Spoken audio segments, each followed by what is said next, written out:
L'ISA, c'est une école d'ingénieurs. Nous sommes basés à Lille, sur le boulevard Vauban. Et nous recrutons principalement des étudiants post-bac, c'est-à-dire en première année de formation. Les classes préparatoires sont intégrées et les étudiants passent 5 ans au sein de notre établissement pour se former précisément sur les métiers de l'agriculture, les métiers de l'agroalimentaire, de l'environnement et également du paysage. On prépare 2 styles de diplôme. On prépare principalement, majoritairement, le diplôme d'ingénieur, ingénieur qui peut se faire par ce qu'on appelle la voie intégrée, mais également par l'apprentissage, où les étudiants vont alterner à la fois des périodes de formation dans l'école, mais également des périodes de formation en entreprise. Et puis nous formons également des licences et des masters dans des métiers spécifiques sur l'agroalimentaire et également sur tout ce qui tourne autour de l'environnement. Alors l'ISA de Lille, on a fêté l'année dernière nos 50 ans. Donc c'est à la fois ancien, on a de l'expérience, mais c'est encore très jeune, parce que nous avons encore plein de belles années devant nous. Vous imaginez qu'avec 1200 étudiants, effectivement, ça bouge dans tous les sens. Et c'est ce qui fait aussi la force et la vie d'une école, parce qu'il y a à la fois les cours et puis aussi il y a la vie étudiante.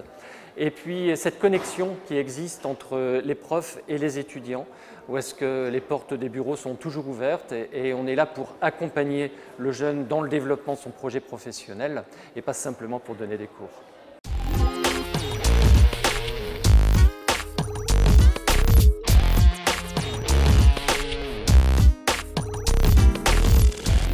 Les grandes filières de formation au sein de l'ISA sont les filières agricoles, les filières agroalimentaires, environnement et également paysage. La particularité de l'ISA, c'est qu'on forme et on prépare les étudiants à l'ensemble des techniques qui existent sur le marché. À lui ensuite de se faire son propre point de vue et de choisir la voie qu'il a envie de faire. Mais notre objectif, c'est qu'il soit le plus flexible possible et qu'il puisse être le plus adaptable possible pour ensuite trouver une voie qui lui convienne parfaitement sur le métier qu'il a envie de faire par la suite. Les premières années, les étudiants vont travailler sur un socle scientifique. On va travailler sur les bases, sur ce dont on a besoin parce que la formation d'ingénieur, obligatoirement, il y a un socle scientifique solide.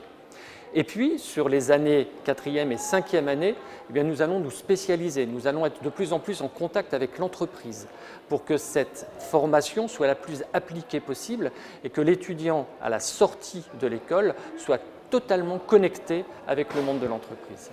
Au sein de l'ISA, quasiment un tiers des étudiants qui nous rejoignent viennent à l'ISA pour faire de l'agroalimentaire.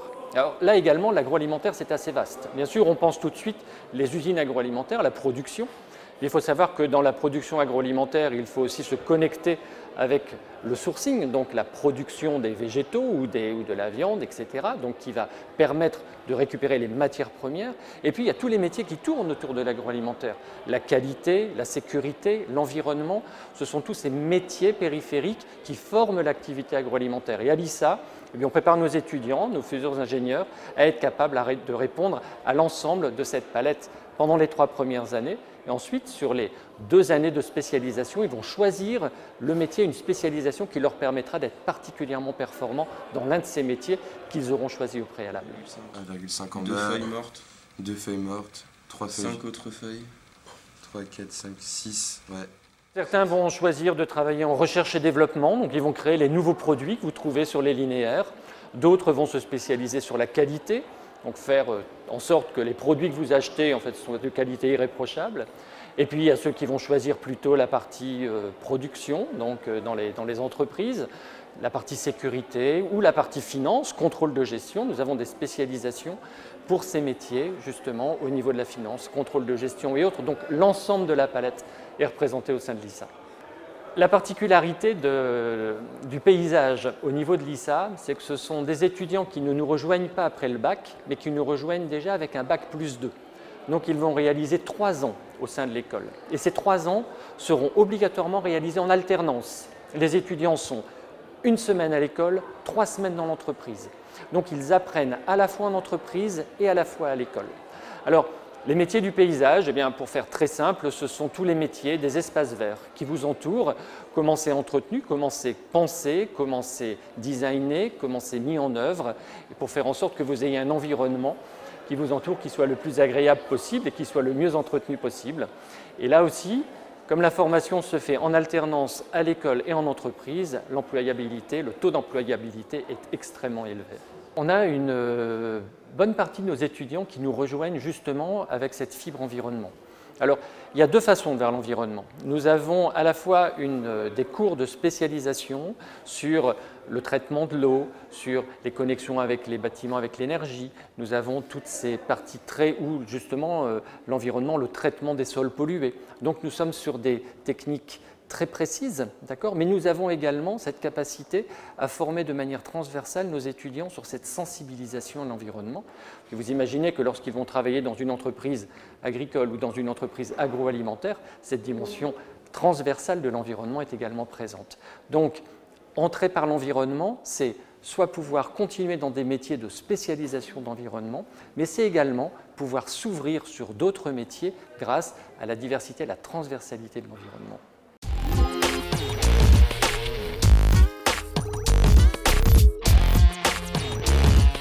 Maintenant, vous avez votre matrice qui est sous forme RSE3-H+, baigne dans de l'eau.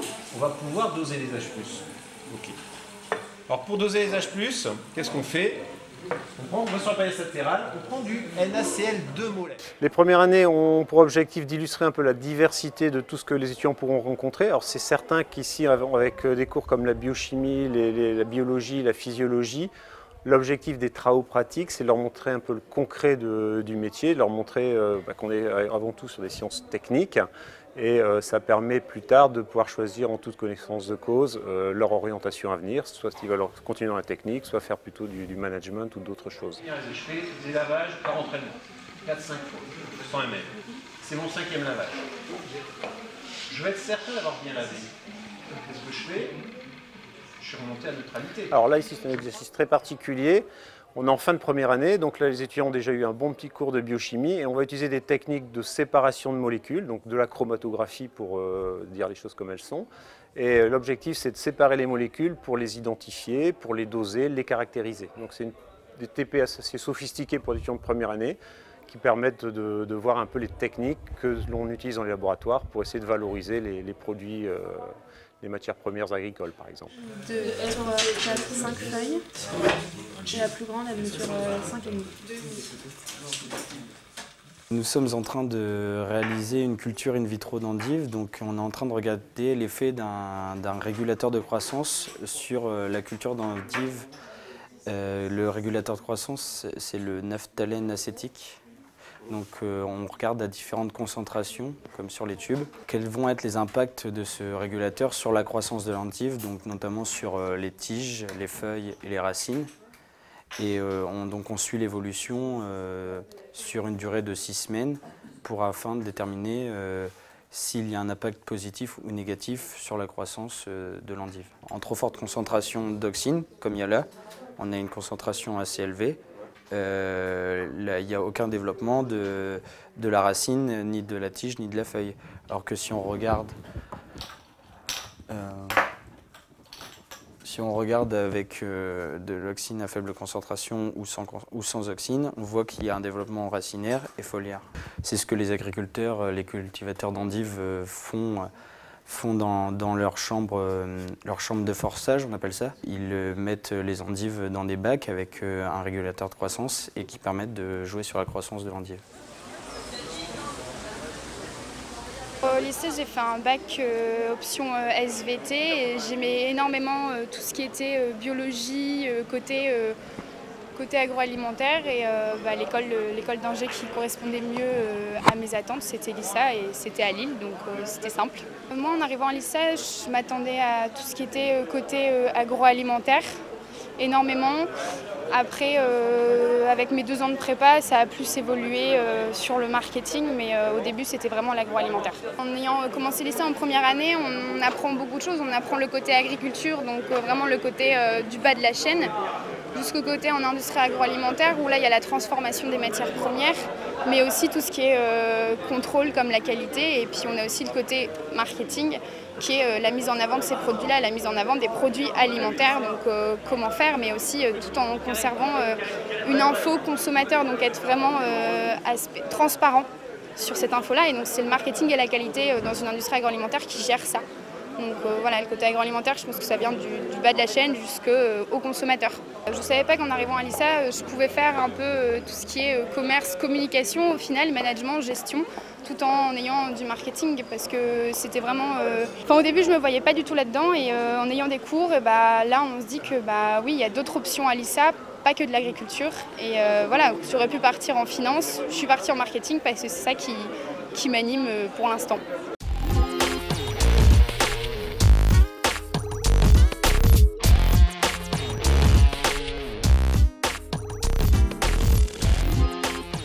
L'ISA est une école régionale, nationale et internationale. Nous avons 25% de nos diplômés qui sont des étudiants internationaux. Et ce qui est intéressant également de savoir, c'est que 60% des étudiants qui nous rejoignent après le bac sont des étudiants qui sont de la région Nord-Pas-de-Calais. Après, sur la réussite, il y a plus de 97% de nos étudiants qui sont diplômés à la sortie de leur formation. C'est effectivement une véritable reconnaissance, ce diplôme au niveau professionnel, parce que d'ailleurs le taux de l'employabilité des étudiants à la sortie de l'école le montre. 85% de nos étudiants ont un contrat entre 3 et 6 mois après la sortie de leur école. Et puis c'est quelque chose qui se construit de longue date, c'est-à-dire qu'on n'attend pas la fin des études pour que l'étudiant aille en entreprise. Il va être sur la durée de son parcours 18 mois en entreprise, c'est-à-dire par des stages, et puis les entreprises vivent dans l'école, viennent faire des projets avec les étudiants, etc. Il y a des forums au sein de l'école, donc cette connexion étudiant-entreprise se fait tout au long de la formation, et c'est ce qui explique aussi l'intérêt et la reconnaissance de ce diplôme ISA à Lille.